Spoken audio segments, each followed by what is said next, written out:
Hi everybody, this is K.Ho, and we are over here at 152 Fairmount, listed with our former colleague Amanda Holcomb, who used to be at Vanguard, but now she is at Corcoran, or Zephyr.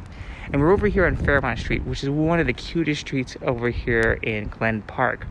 We're on the border, well, kind of on the border of Noe Valley. Chenery Street is down there. Whitney Street is above us as well. And you'll see that this tree-lined street has a lot of great architectural variations. There's a mid-century house there, kind of an Edwardian type of thing there. And then we've got this cute Victorian there, an arts and crafts house here, this beautiful restoration over here at 144, which sold a few years ago. And then over here, we're here at 152 Fairmount, which is a beautiful Victorian house. We said it's about, I think, 1,700 odd square feet listed with Amanda, like we said before. So we're gonna go in. I love this facade. I love the color. First thing you'll notice, there is the driveway here. It's a little bit steeper, not too bad, but if we like it, we should probably test the cars out. But I love this Victorian facade, and the color that they picked is just nice and silky and warm and elegant too. You'll see over here that they are doing some pest work, just typical with buildings from this era, that there's going to be some issues to take care of. Nothing out of the ordinary. Let's go in. Nice colored door here. We're going to go in, and the first thing you'll notice when you come in is how pretty and tall this is, and how beautiful the light is from the back. We've got 10-foot ceilings here, and you've got that classic double parlor feel. Let's go in here. So one of the first things you'll see that I really thought was impressive was, I don't know if you can see it here, the detailing on the wall. Let me see that there. But let's go in here. This is your living room. Super tall ceilings. They're about 10-foot ceilings. I love that medallion up there too. You've got the classic double door into the dining area here. Sorry about the contrast. The phone's going crazy, or the camera's going a little crazy. But there you got that there. Functional double doors here. And you've got the old growth soft, I think it's a yellow pine, or it might be Douglas fir, but I think it's pine. And over here, take a look at that. You got this beautiful soft tree out front. The bay window here, and the bay window has been, they have double pane windows, and they have inside, so they've upgraded that, which is really nice. It's kind of a pain to do and inconvenient, and they've already done it for you, which is great. And then I love that millwork. You see the detailing there, and the floors, again, really just this rich color and rich feel. And it's really, I love that picket fence, that sort of idyllic view of life, I guess, too, of a house. What you'd think in a Victorian house, of that you've got the character and you've got modern touches too. So I'm showing you the picture rail up there, because you really do need to use picture rails here. Baseboards are pretty high and substantial here, which is nice. A lot of updates over time, of course. I love this light fixture here, and you've got the old school medallion and the window towards the front. Now the old school medallion, some of them are old school, some are new, but if you ever need a new one, Cliff's Variety over on Castle Street has, like maybe 100 you can pick from. True to the age Victorian closets, not the biggest thing in the world, but here they did a nice thing with the beadboard here. It just adds a softness and a little elegance to it. And I do love the baseboards are so tall. Going back here, what was I going to say? Oh, yes, another canopy up there. This one's more original. I don't know if you can see that or not. Let's see. Now you'll notice the canopy is quite thick, and that medallion. That probably is indicative that at one point in the past, there was gas, or there were gas lamps too. And so usually it means that gas pipe has been taken out, and but the pipe might still be there. Sorry about that. Let's see. There we go. The pipe might be there as well, but it should be noted that if you ever do electrical work or change the lighting, it might be more difficult. Again, funny enough, Cliff's is the great place for that. And you can see the picture rail up here. See, you have little clips, and it comes down to hang.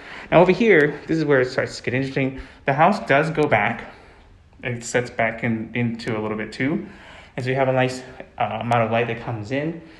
And across the way, that's the dining room. And you'll see the same thing. The house will come back. I think this is interesting. This is a nice, kind of random, but fireplace here.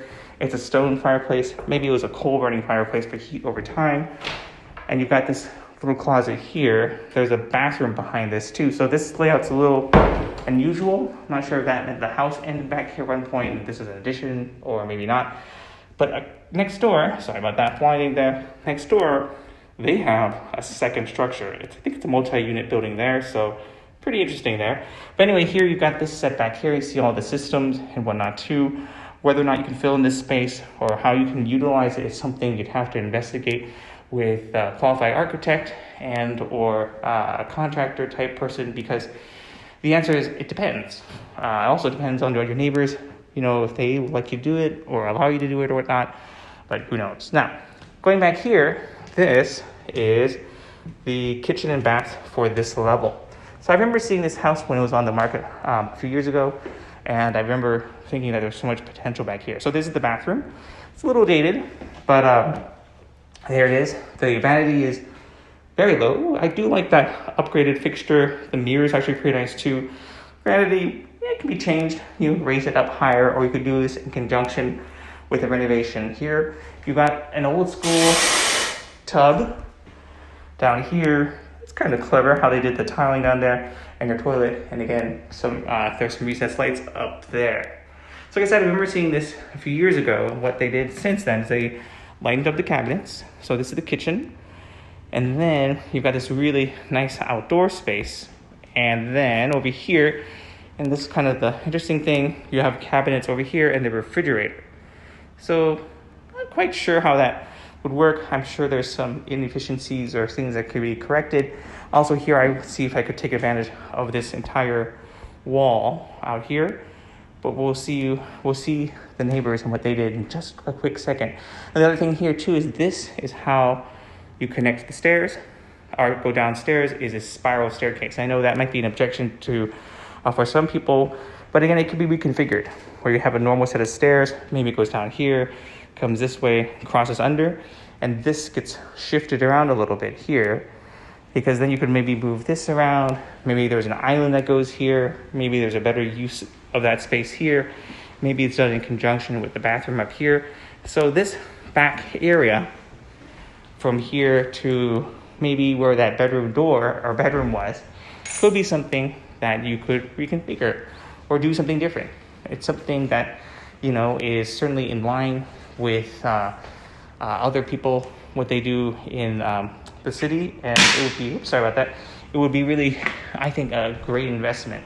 And the reason being, let's see, but before you do that, I'm going to measure something for all of you.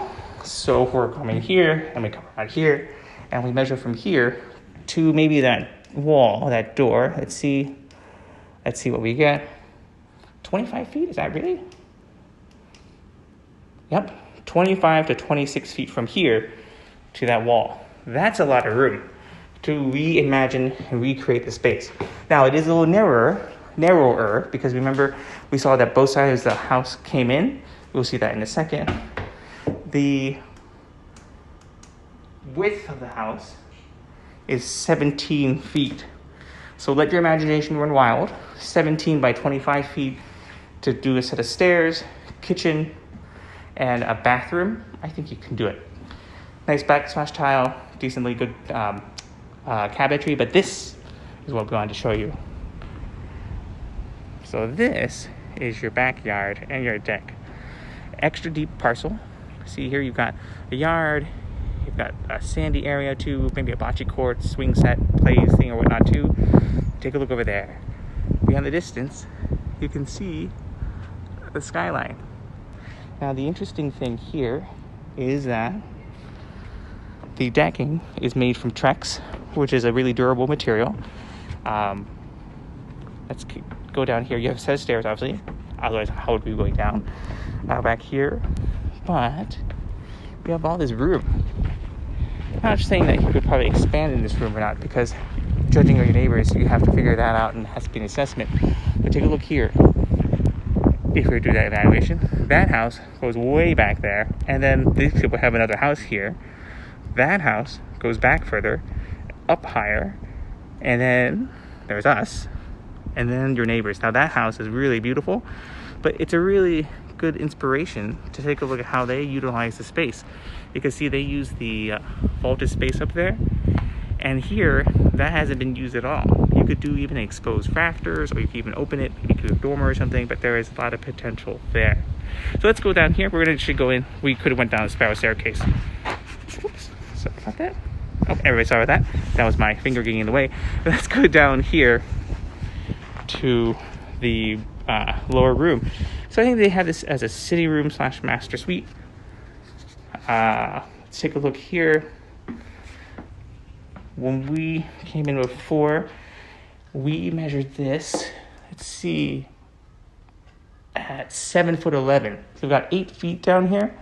Let me turn these lights on so you can see. Now I think the reason why this is here, it must be structural. I think that's the back of the house. And then over here, let's go over here. We've got the bathroom.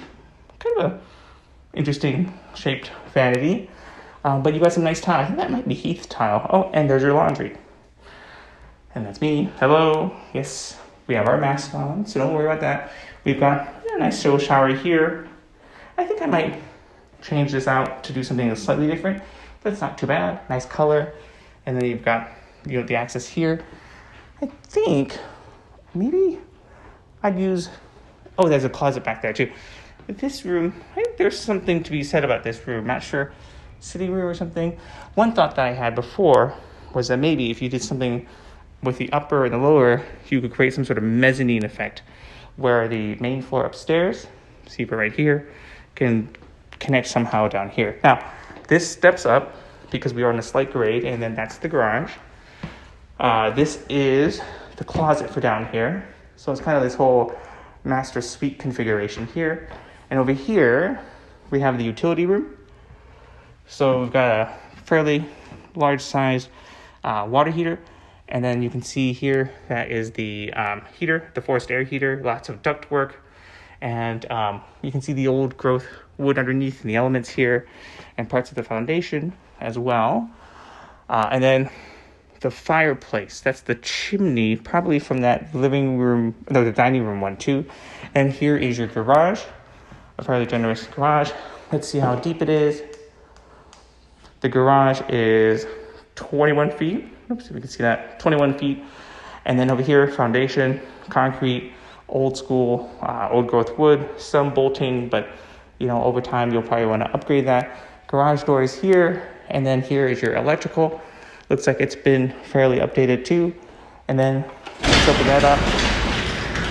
A little louder, but you can always change out the nylon wheels instead of metal wheels, and then get a different tuner too.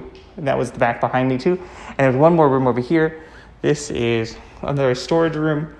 Pretty substantial one too. I mean, you could probably use this as a laundry room if you wanted to. I think we measured it, the height somewhere in the 7'4" to 7'6" range. There's a little slope. And here you see one of the structural posts. I mean, look how big this piece of wood is. And up there you see like the beam or the post, or I think the post and then the beam of the house there too. And some, extra stuff here. And I think that's a giant cable cutting winch thing. It's pretty neat looking. It looks fun, I'd say. But yeah, so this is 152 Fairmount. Like I said before, we're coming back out here. Great neighborhood, sandwiched in here between the main part of Glen Park and Noe Valley as well. Listed with Amanda Holcomb over at Corcoran. And of course, this is K.Ho. If you have any more questions, find us at kevinandjonathan.com and check out our YouTube channel for more videos. But until the next one, thank you for watching and take care.